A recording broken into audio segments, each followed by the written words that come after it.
Hey there, viewers.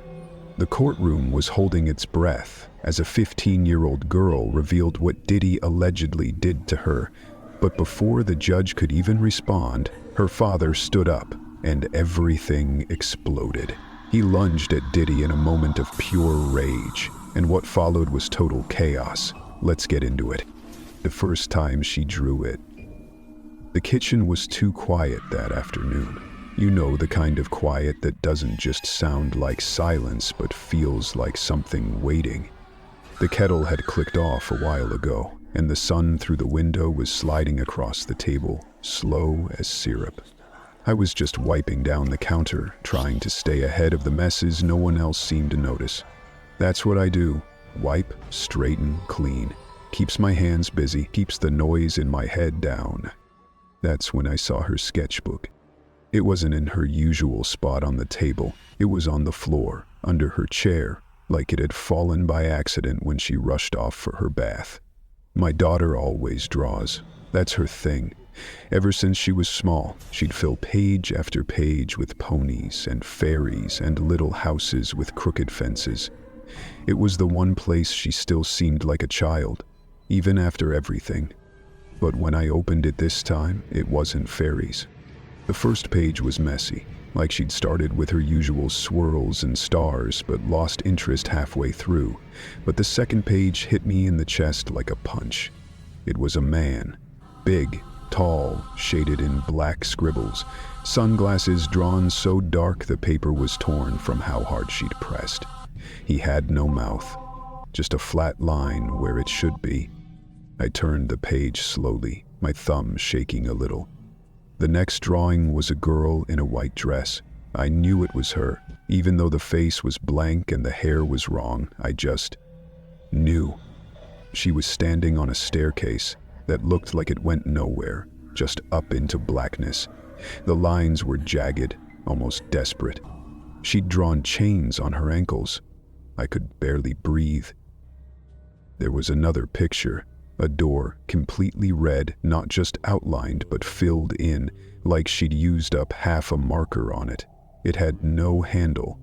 She'd written next to it in small, messy print, "This is where they made me forget." That's when I sat down. I must have stared at the page for 5 minutes, just reading that sentence over and over. Made me forget. What does that even mean for a child to say? Forget what? And who are they? I told myself I was overreacting. Maybe it was something she saw online. Kids see the strangest things now. Maybe it was a horror game or some YouTube art challenge. But that didn't explain the way my hands were sweating, or the way my stomach dropped when I flipped another page and saw the spiral.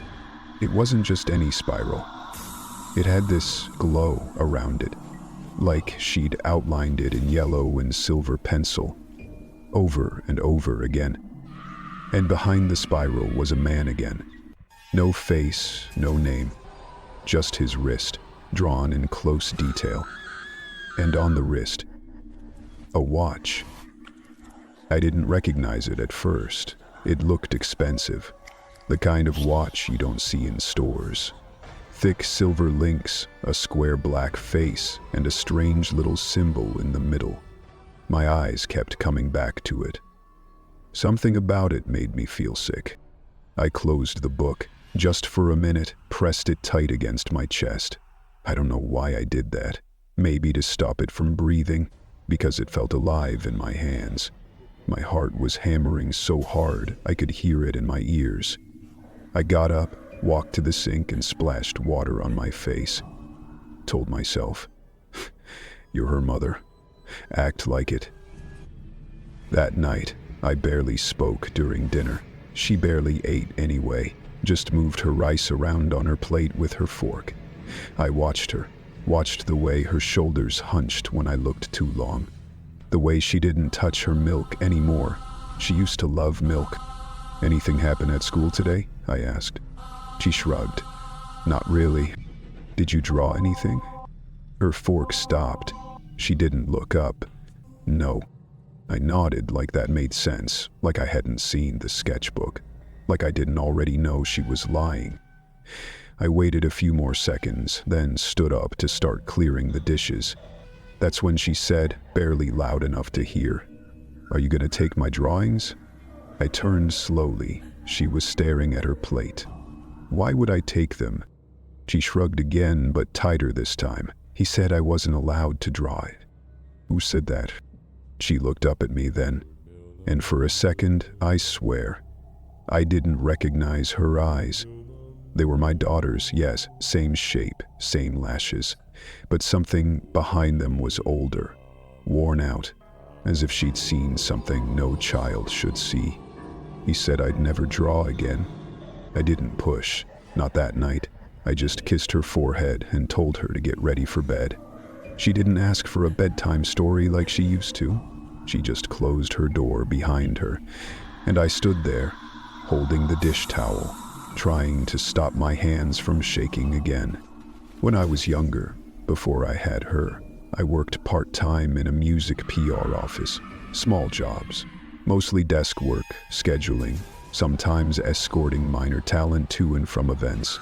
I saw things, heard things, nothing that ever made the papers, but enough to know there were places girls shouldn't be, and names you didn't ask too many questions about.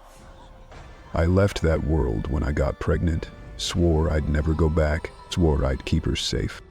But the watch, that damn watch. 2 days after I found the sketchbook, I saw a photo online, an old one, from one of those parties, the kind everyone pretends are just industry mixers. There he was, Diddy, holding a glass, smiling like he owned the whole sky, and on his wrist, that exact same watch. I sat down right there on the floor. I couldn't breathe. My ears were ringing.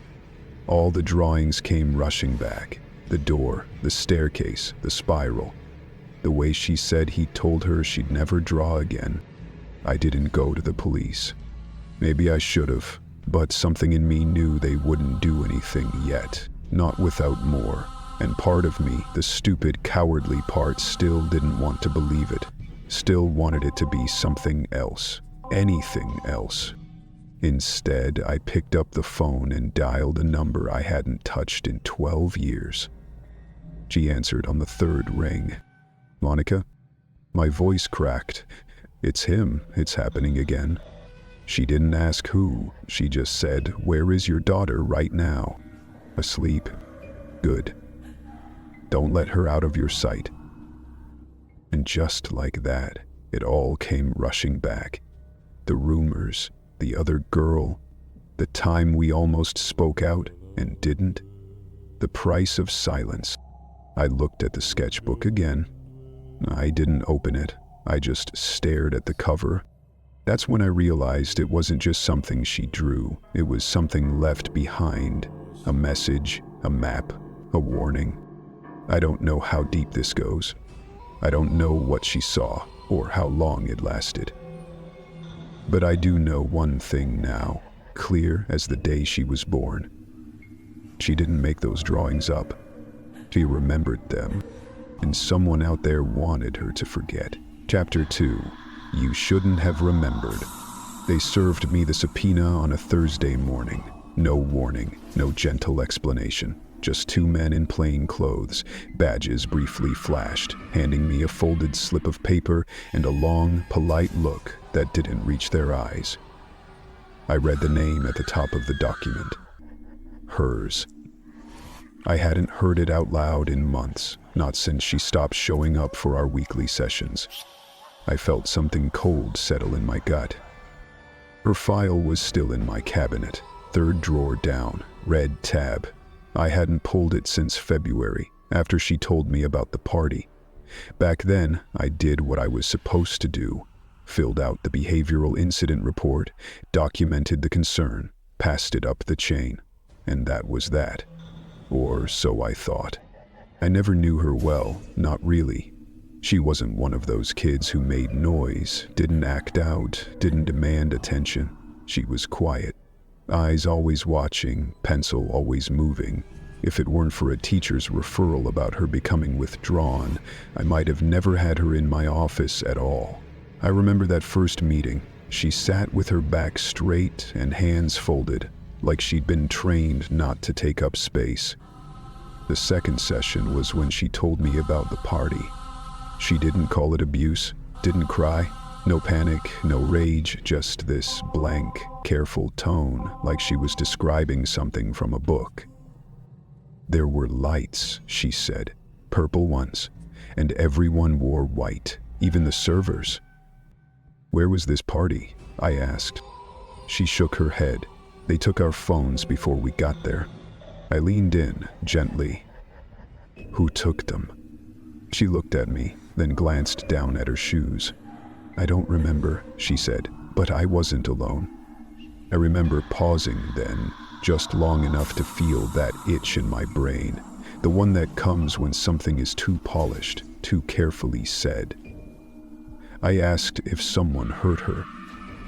She looked past me, eyes glassy, and said, told me I was being trained. For the crown. I'd circled that phrase in my notes. At the time, it sounded like the ramblings of a kid stuck in some internet fantasy, maybe a cult-adjacent thing or some TikTok trend I wasn't aware of. But there was a chill in the way she said it. Not proud, not afraid, just final. I filed it, referred her to an external trauma counselor, flagged it for the district social worker, never heard back, and eventually she stopped showing up to school. Now the subpoena was in my hand and her name was back in my mouth, and I felt like I was trying to breathe through gauze. That afternoon I pulled her file and started reviewing everything I'd written. It felt different now, heavier somehow. Every line I'd jotted down in haste, every question I hadn't pushed on hard enough, looked like a warning I had chosen to ignore. The last entry in my handwriting was dated February 12th. I had circled her quote in red pen. He told me I was being trained for the crown. I stared at it for a long time. My hands had started to sweat. I wiped them on my slacks and leaned back in my chair. That phrase, it wasn't just strange now, it was wrong.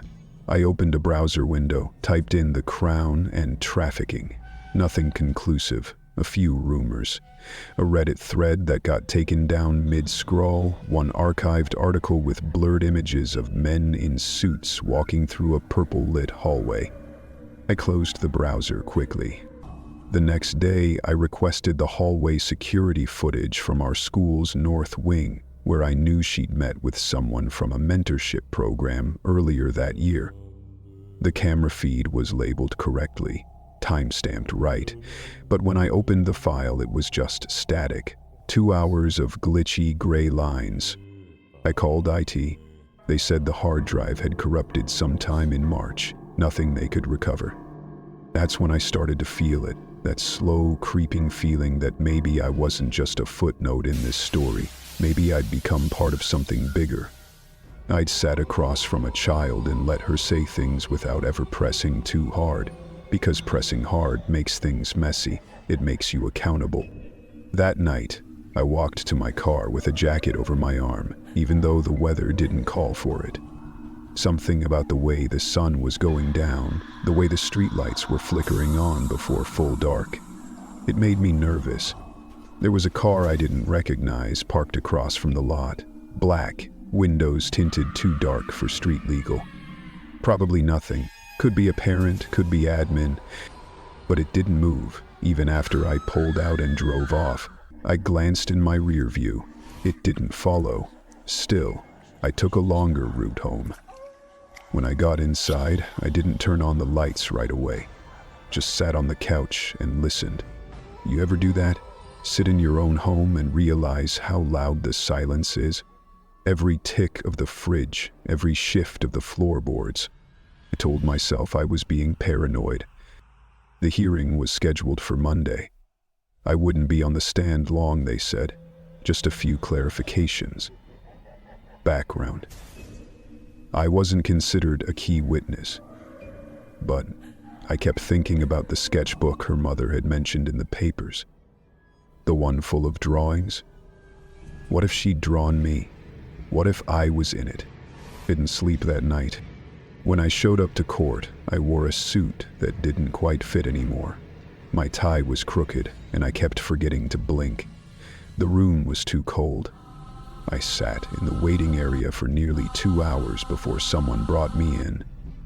The girl wasn't there, just lawyers, a judge. Diddy was there, too, seated across the room like this was a business meeting and not a prelude to something dark cracking open.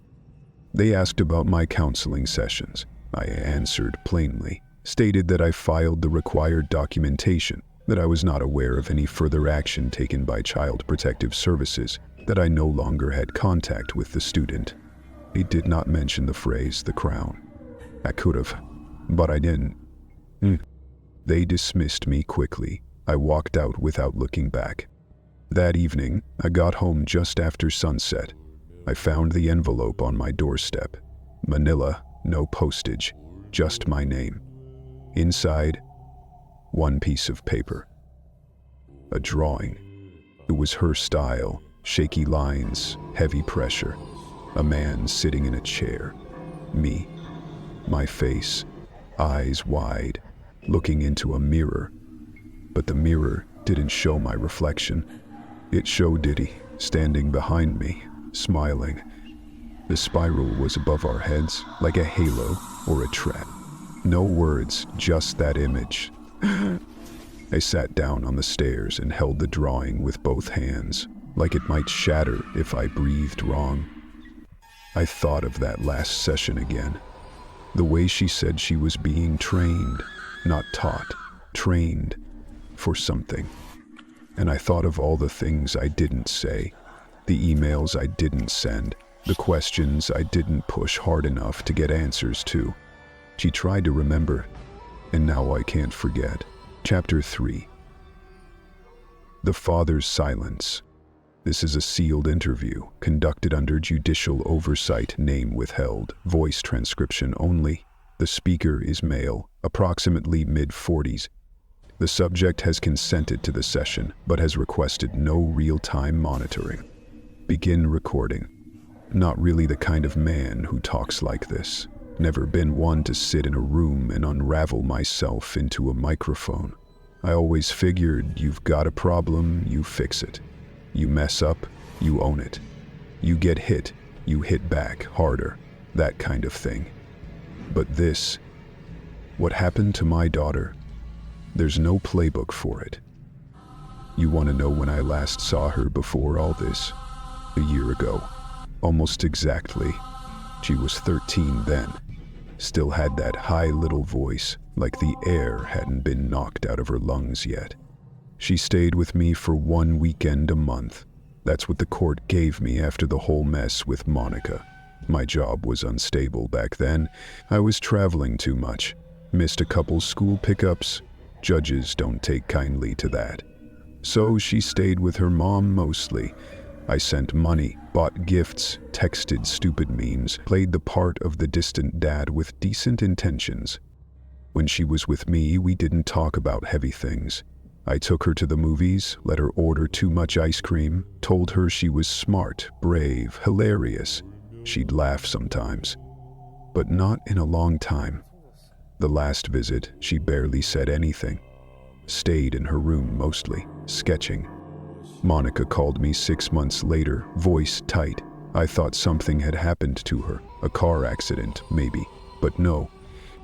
She drew what happened, she said. I didn't get it.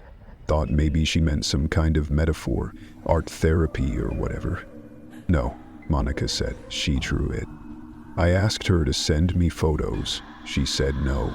Told me I had to come see it in person. So I did.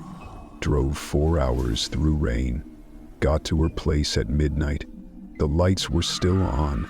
She didn't even say hello. Just handed me the sketchbook like it was evidence. And it was. I can't describe what it felt like to open that thing. Like my own skin was getting peeled back. Layer by layer, each page slicing a little deeper.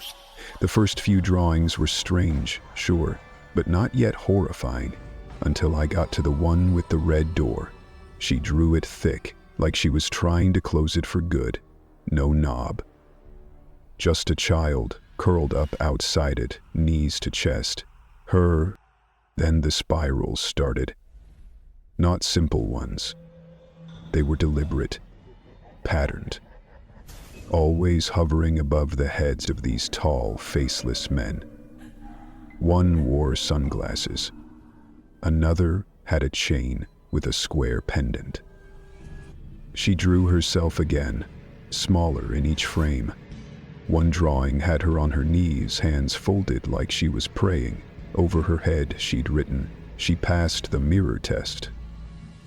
I didn't know what the hell that meant, still don't, but the way she wrote it wasn't pride, it wasn't fear either. It was like she was writing someone else's script. That was the moment something broke in me. I'm not gonna lie to you, I haven't been okay since. Started digging, called people I hadn't spoken to in years, security friends, a guy I used to work with who now pulls contracts in private law enforcement.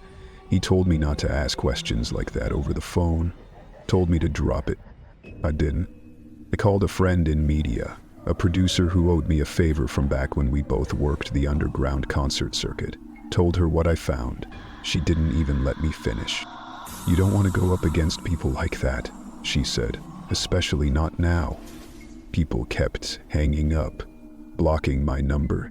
One guy even told me if you keep pushing, you're gonna end up on the wrong side of a sealed file.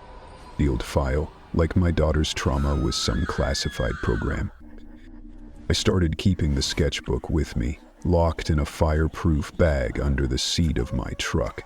Every few nights I'd park at the edge of some empty lot and flip through the pages again, looking for something I'd missed, trying to understand it, obsessing over details. She always drew the same man, again and again, tall, sunglasses, a smile that never reached his eyes. I didn't know for sure it was him. Not yet. But then came the watch. Age 29. That's the one that sealed it for me. She drew a hand resting on her shoulder, a big hand, and on the wrist, a silver watch, square face, black glass, with a small symbol near the edge. I recognized it. I'd seen a picture once, years ago, of Diddy shaking hands with some tech mogul at a foundation dinner. He was wearing that exact watch. Same brand, same shape, same symbol. Limited edition. You don't forget things like that when you're a dad trying to read the signs too late. I tried going to the police, spoke to a detective, showed him the sketchbook. He nodded politely, asked if my daughter had ever explicitly said anything happened. I told him she didn't need to. Look at what she drew. He gave me a business card and said someone from family services might follow up. They didn't, so I made copies, started leaving envelopes, one to a journalist, another to a friend in the district attorney's office. I don't even know if they were opened. I just knew I had to do something, because they never listen when it's your daughter, not until it's too late, not unless you shout loud enough to scare someone, or spill enough blood. I wasn't going to show up to the courtroom, that's the truth. Monica told me it was under control, that the girl had people around her now, lawyers, therapists, the system doing its job. But then I flipped to the last page of the sketchbook, the one she added after everything. I'd never seen it before, Monica hadn't either. It was new, and it wasn't a drawing of her. It was me sitting in the courtroom, in the gallery, hands folded in my lap, and behind me a tall man standing with one hand on my shoulder. Same glasses, same blank face, and above both our heads, the spiral. But the caption, God, the caption, I can't even say it yet, not out loud, not here. I folded the sketchbook and put it in my coat. I knew right then I had to go. I didn't go as a witness, I didn't go as a support system. I went because if I stayed away, that spiral would never stop spinning. It would eat her alive. It would keep feeding off the silence. And I've been silent long enough. End of recording. Chapter 4. The sketch that broke the courtroom. I've typed a lot of words in my life. Divorce proceedings, drug charges, petty thefts, federal conspiracy cases, even that weird probate dispute where a woman claimed her dead husband was still alive and living inside her dog. I've sat behind this little machine and turned every word into a line of symbols, black and white, clear and neat. No matter how messy things get out there in the courtroom, the transcript always stays clean. That's the job. Make it clean, make it readable, don't flinch. Until that day. It was overcast that morning, like the weather itself was holding its breath. The courthouse smelled like dust and sweat, that same old carpeting smell that clings to your clothes when you leave. There were more guards than usual, more press trying to peek in before being turned away. A hush followed everyone inside, like they all knew something irreversible was about to happen. They brought her in through the side entrance, flanked by two women in navy suits. I didn't know which one was her at first. She was that small, couldn't have weighed more than 100 pounds. Her hair was pulled back tight, her shoes scuffed, and her eyes never once lifted off the ground. She walked like someone who was trying to take up as little space in the world as possible. She sat down at the witness table and placed something in front of her. It was thick, square, wrapped in cloth. I recognized it immediately. Her sketchbook. The one that had already been mentioned in the pre-trial documents. They said it would be entered into evidence later, but she'd brought it with her. I saw the bailiff glance at the judge, unsure if that was allowed. The judge didn't stop her. Biddy sat on the defense side, calm, polished, a gray suit that probably cost more than my car. He didn't look at her, not really. He kept glancing around the room like he was scanning for cameras, maybe checking which angle made him look more in control. The judge cleared his throat. "Are you ready to proceed, miss?" She nodded once. "Do you understand why you're here today?" "Yes," she said softly. Then she added, "I brought the pictures." The judge raised an eyebrow. "You understand that verbal testimony is what's been scheduled for today. If you're submitting anything physical, it will go through the court process." She cut him off, not rudely but firmly. "I need to show them." The judge paused. I could see the hesitation in his eyes, but something in her voice, this gentle certainty, seemed to freeze the whole room. He gave a nod. "Proceed?" She opened the book. I stopped typing, not because I wanted to, not because I was allowed to, but because I couldn't. The first drawing was simple, a staircase, spiral-shaped, black pencil strokes that started wide and grew tighter as they curved inward. It felt like falling just to look at it, like it wanted to pull you in. She held it up for the room to see, then flipped the page. The second image showed a room, a wide rectangular space with what looked like mirrors on every wall.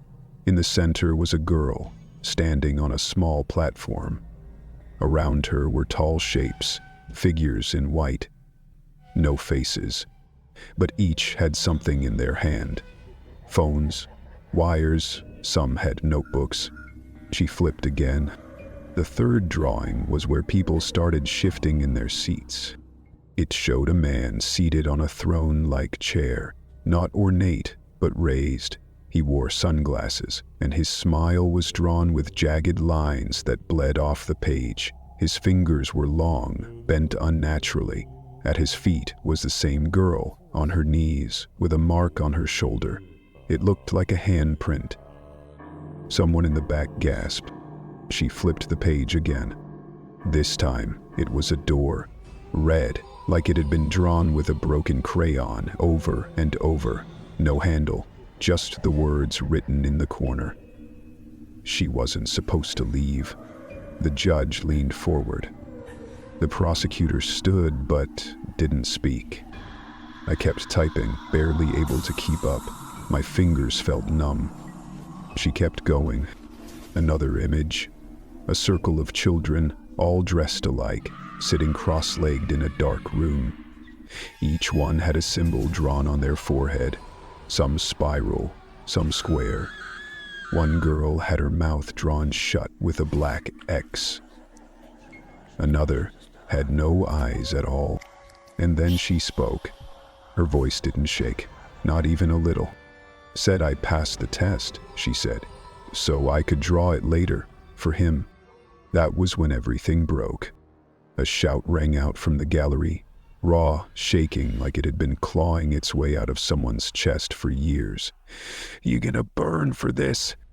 I looked up just in time to see him, her father, burst forward. He leapt over the barrier like it was nothing, like he'd been waiting his whole life for this moment. His fists were clenched, his face red, veins bulging from his neck.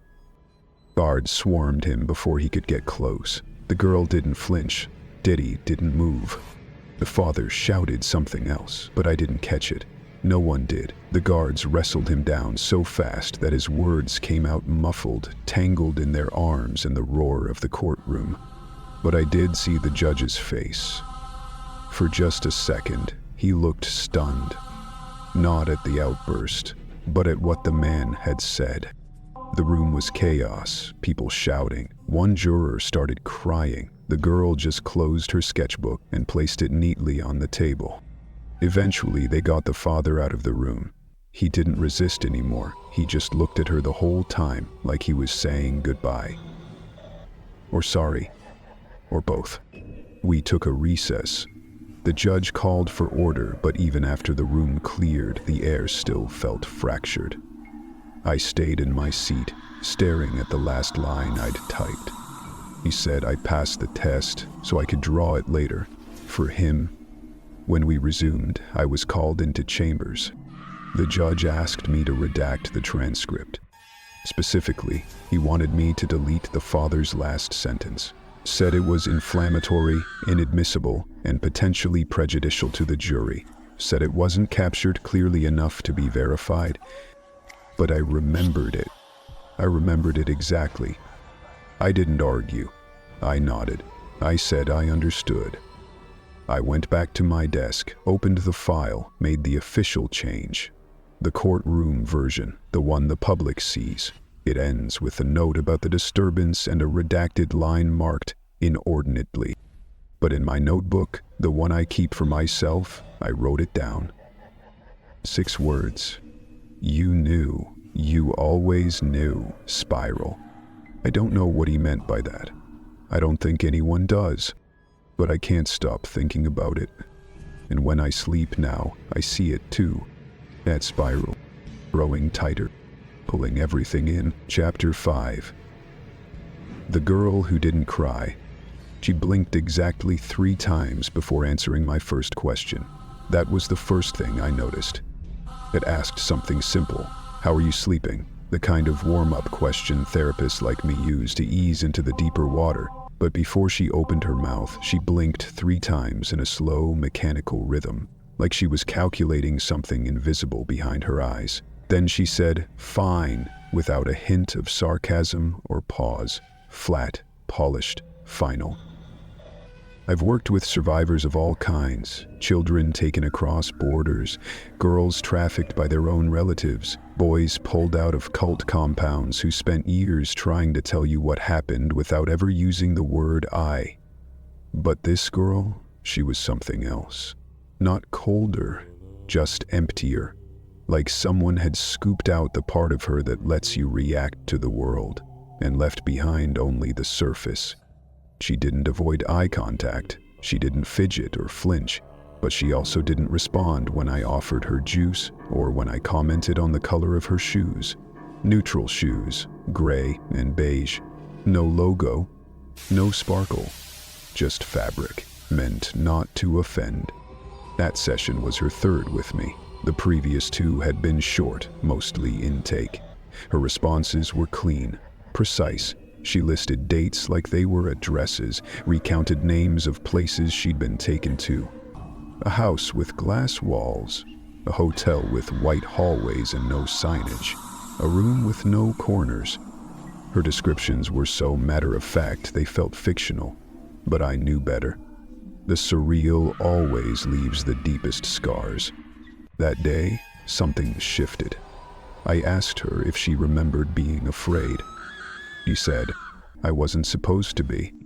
I leaned forward gently, keeping my tone even. "Who told you that?" She looked at me and said, "They all did, but mostly the one who watched from behind the mirror." I paused. "There was a mirror in the room?" She nodded.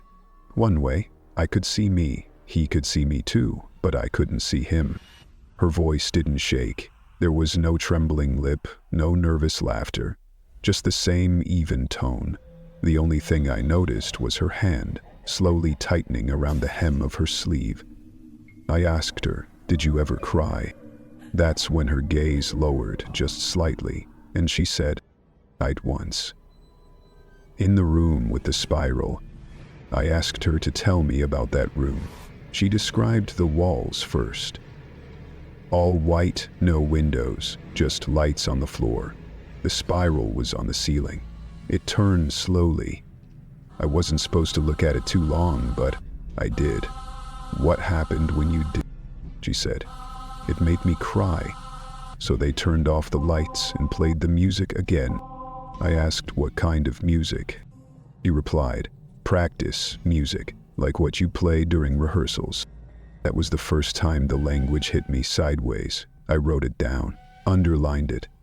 Rehearsal, not recovery, not punishment, rehearsal. "Did someone tell you to think of it that way?" I asked. "They all used the same words," she said. "Cues, steps, final curtain. If you mess up the cue, you go back to cycle 4. I felt my pen freeze in my hand. "Cycle 4? She corrected herself. "Sorry, I meant cycle 5, that's the one I was in. Final draft. That's what they called me." I didn't speak for several seconds, my ears were ringing. "Final draft," I repeated quietly. She nodded. "They said if I did it perfectly, it'd be over. But if I messed up, someone else would have to start again." I tried to keep my breathing calm.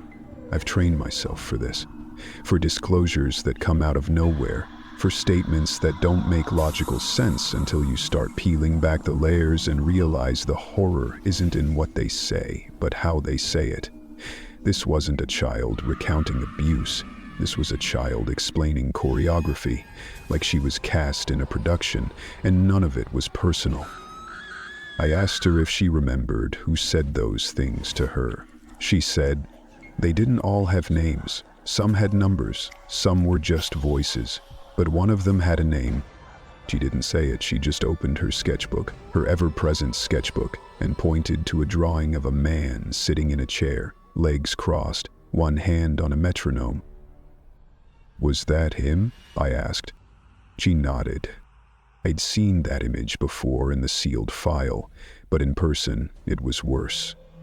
The man wasn't drawn in detail, just the glasses, the mouth, the hand on the metronome. But above him, scrawled in tight, repeated loops, were the words, "Final draft, final draft." I ended the session early that day, not because I couldn't handle it, but because she could. And that scared me more than anything.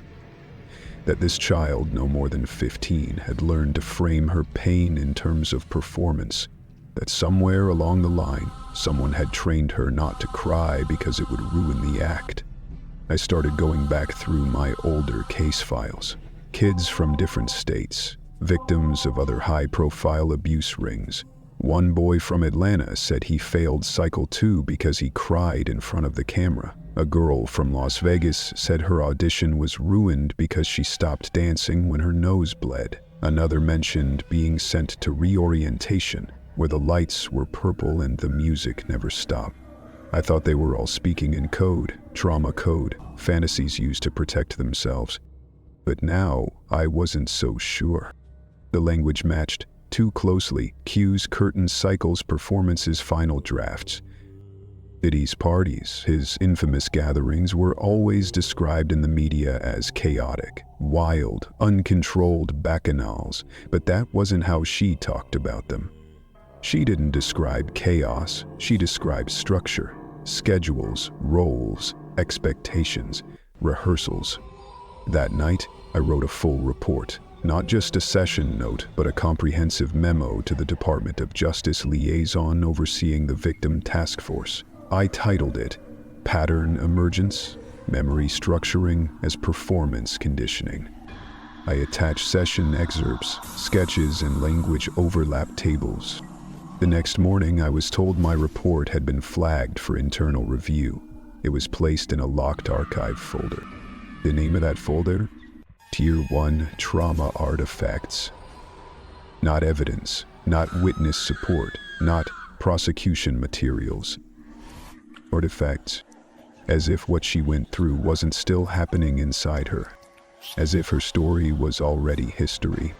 I keep thinking about that phrase she used. Final draft. A draft of what? A child trained to be what? What was being rehearsed? Who wrote the script? And who cast the roles? She drew what happened to her. But someone else drew the performance. Chapter 6. The Judge's Private Recess. Draft entry. Internal use only. Author withheld. Judicial clerking pool. Testimony log. 6C. Not for official filing. Timestamper. Redacted. Room. Judge's Chambers, East. Everything in that room smelled like polished wood and nerves. I wasn't supposed to be there for the actual conversation. My job, technically, is to maintain logs during procedural clarifications, not deliberations. But when the outburst happened, when the father lunged across the gallery screaming like his lungs had been waiting a lifetime to break, things stopped following the usual path. The judge called a recess. Not on record. Not announced. Just a short whisper to his bailiff and a nod to the court reporter. Diddy's legal team followed him to chambers like they already knew it would happen, and I was told, without explanation, to grab a notepad and follow. No computer, no mic, just pen and paper. I don't know what I expected to happen. Maybe a lecture, maybe an attempt at damage control. What I didn't expect was to see the judge, who usually looked like carved stone in a black robe, staring at a single drawing as if it were a detonator. It was from the girl's sketchbook, one of the few not shown in open court. Diddy's team had brought it in sealed, claiming sensitive psychological content. But it was more than that. You could feel it. The drawing showed the courtroom. But it was wrong. Not just artistically strange, but reversed. The judge's bench wasn't above the room, it was at the bottom like a trap door. The defendant's seat was above everything else, held up by thin, stringy lines like puppet wire. The gallery was filled with eyes instead of people, just row after row of giant, unblinking eyes. And in the center was the girl, or rather, copies of her, not identical, each drawn in different positions. One sitting, one standing, one curled up like a child, one raising her hand. One had no mouth, another had no hands. And the judge held the page between his thumb and index finger like it might melt if he gripped too hard. "This cannot be part of the trial," Diddy's attorney said, calm, rehearsed. "It's inflammatory, symbolic, and inadmissible under emotional bias codes." The judge didn't respond at first. He just kept staring at the image. I watched his hand tremble. Not dramatically, just a twitch. But it was enough to make me pause mid-scribble. "There's a caption," he finally said. I hadn't seen it from my angle, but when he tilted the page slightly, I saw the handwriting, small, written into the corner of a warped mirror in the drawing. "You'll say you didn't see this, but you always knew it." That was when the room went silent. Diddy's team repeated their suppression request, said it was just art, said traumatized children often project metaphors, said judges should know better than to let emotion interfere with process. The judge asked for a moment alone. They stepped out. He didn't dismiss me, so I stayed. He didn't speak. He just placed the drawing down on the desk and looked at his own reflection in the glass frame on the wall. for a long time. I know I wasn't supposed to write this next part down, but I did. I wrote it as small as I could in the margins of my notepad because it felt like something that had to be remembered. The judge whispered, almost to himself. She drew me into the memory, not as a judge, as a watcher. I didn't ask what that meant. I didn't move, just kept writing. A few minutes later, the legal team returned. The judge signed the suppression. The sketch was sealed, marked not for visual presentation. I was instructed to log the suppression order, but omit the caption and description. Summary only, artistically inappropriate, sealed under witness protection sensitivity. I nodded, said yes sir, collected my notes. But before I could leave, Diddy's lead attorney turned to me and said, make sure your version matches the record. No color, no commentary. Here I said nothing. Later that evening, after everyone had gone home, I returned to my desk in the subchamber's office. I took out my notebook and reread my margin notes 3 times. Then I saw it. Another copy of the sketch, not the original. This was photocopied, slightly skewed, like it had been run through a cheap machine. No folder, no envelope, just sitting on my chair. I looked around. No one else was there. Doors locked. Security badge still required for access. At first, I thought it was a mistake, a misfile, but when I picked it up, I saw a new detail, one I know wasn't on the original. Behind the girl, barely visible in the corner of the reversed courtroom, was a figure in a clerk's uniform, head down, not moving. And drawn above that figure, another line. Even you watched. Even you stayed. I folded the copy, slid it into the bottom drawer of my desk, and locked it. Tomorrow, I'll delete the autolog, mark it as a delivery error. But I won't forget what I saw. That drawing wasn't evidence. It was a warning. Chapter 7. When the sketches started repeating, I wasn't supposed to notice. That's what I keep telling myself. My name doesn't matter. You won't find it on the press release or any case summary or even in the sealed DOJ hearing notes. I worked under a rotating task force, child exploitation, Tier 3 interventions, and by the time my report was flagged, I was already reassigned to something softer. Fraud. Nothing that talks back to you in your sleep. Started with her sketchbook, the girl from the Diddy trial. Our team was asked to review the visual materials submitted through her therapist's file. Unofficially, of course. We weren't supposed to be involved at that stage, but our internal liaison forwarded the materials anyway, under the subject line, flagged for anomaly markers. That's what they call it when a child draws something we can't explain. Her drawings were disturbing, sure, I'd seen worse. Rooms without windows, eyes drawn where mouths should be. But this was different, not chaotic, structured, repeated shapes, angles that made no sense unless viewed like blueprints. And then there were the captions. Deliberate, branded almost. Error passed. Final draft approved. Rehearsal compliant, session complete. I froze when I saw the last one, because I'd read it before. Not in this case. In another. 3 years ago. Arkansas. A boy 10 years old. Foster care placement. He'd drawn a stage with children standing in rows. The phrase, rehearsal compliant, was written across the floorboards in red pencil. I remember thinking back then that it was eerie, but at the time it was brushed off as metaphor. Trauma narratives, role-playing behavior, all plausible, all comforting. I pulled that file, then another, then 5 more. It didn't take long to see the pattern. The spiral, that damn spiral, always slightly different, hand-drawn, textured, sometimes with radiating rings, sometimes tight and coiled, but unmistakably intentional. Across 4 states, 7 separate cases, all sealed. all disconnected on paper. And not just the spiral. Purple lighting, the white clothing, rooms without corners, references to cycles. The phrase "she's in cycle 6 now." That one came from a victim interview in New Mexico. The girl had been hospitalized after attempting to harm herself.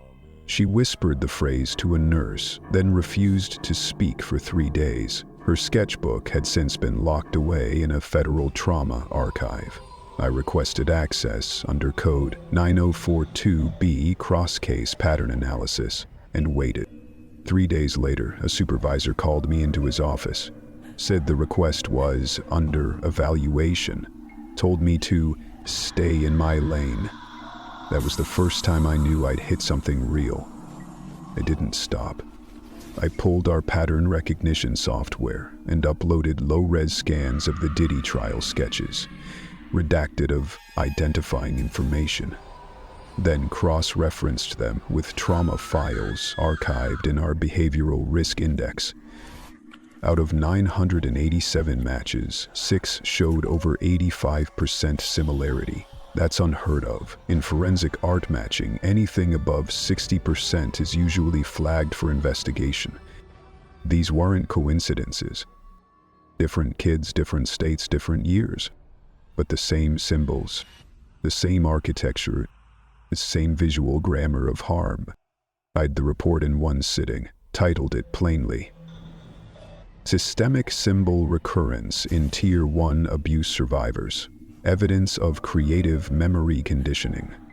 I listed the repeated phrases, included side-by-side drawings, provided visual forensics from 3 analysts. I laid out my theory that we were not looking at isolated trauma expression, but at deliberately shaped memory recall, potentially forced through ritual, rehearsal, or media playback. Victims weren't just remembering what was done to them. They were being taught to remember it in a specific format. Like a production, like choreography. I concluded with the hypotheses.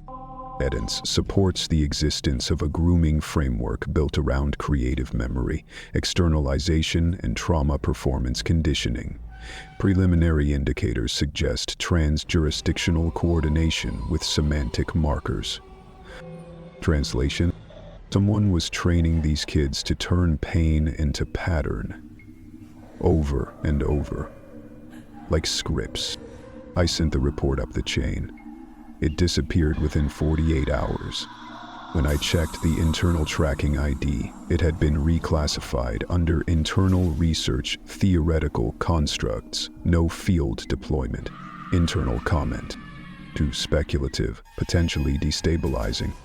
That was it. No follow-up, no request for clarification. By Monday, I was reassigned to financial crimes. No explanation. I packed my things, left my badge on the desk, walked out like I hadn't just glimpsed something bigger than any one trial. I kept one copy of the sketch, the one with the spiral hovering over a group of girls in identical dresses. They are all seated on small platforms like stages, inside cages. One girl looks directly at the viewer, written across the top in a child's handwriting. She drew it wrong again. Restart cycle. I still have that copy. It's folded inside the lining of my coat. I tell myself I'll hand it over someday, when someone's ready to listen, when the world can admit that some performances aren't pretend. And some memories were rehearsed to be forgotten. Chapter 8. Final sketch, the spiral room. It was raining the day it came. A thin, whispery rain, the kind that doesn't fall, it lingers. The mailbox had already been checked. I wasn't expecting anything. I don't remember hearing a knock or footsteps or a delivery truck. Just a cold moment at the kitchen window where I felt something shift behind me, like the house had taken a breath I hadn't given it permission to. The box was sitting by the front door.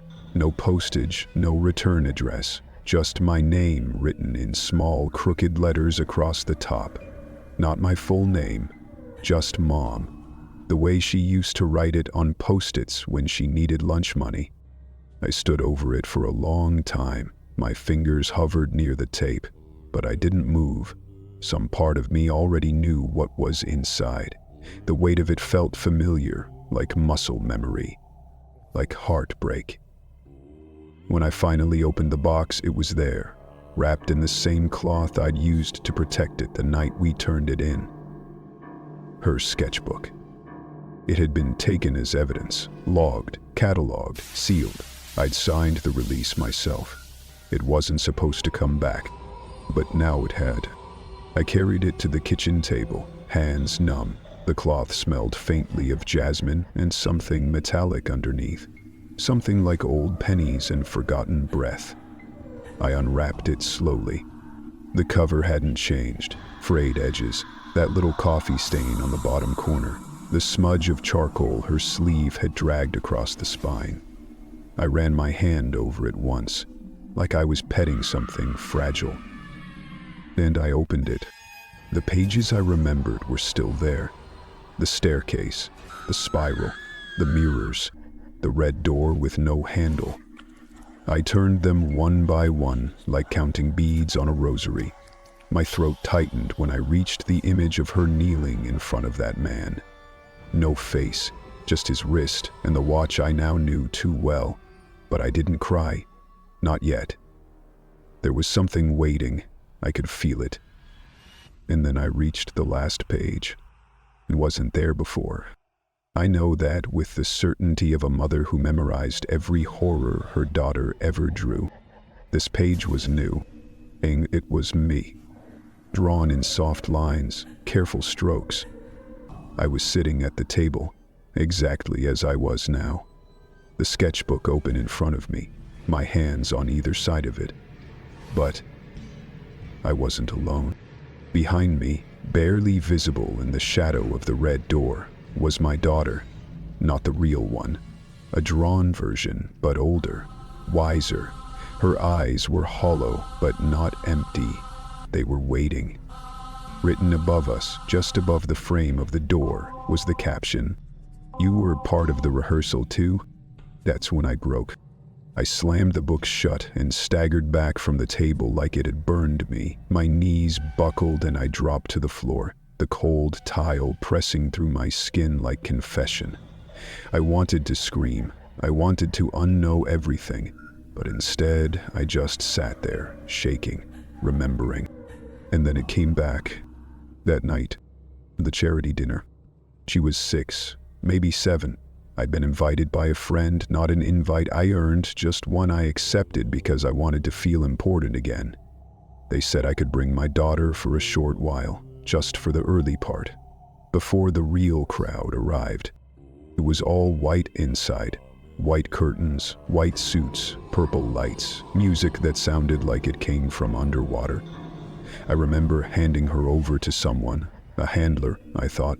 Just for a few minutes, I thought she was being looked after. She came back smiling, quiet. I didn't think anything of it. I never asked what they did in that side room. I forgot, and she never told me. Until now. I crawled back to the chair, the floor cold against my palms. I opened the sketchbook again, this time slower. The last line wasn't part of the drawing.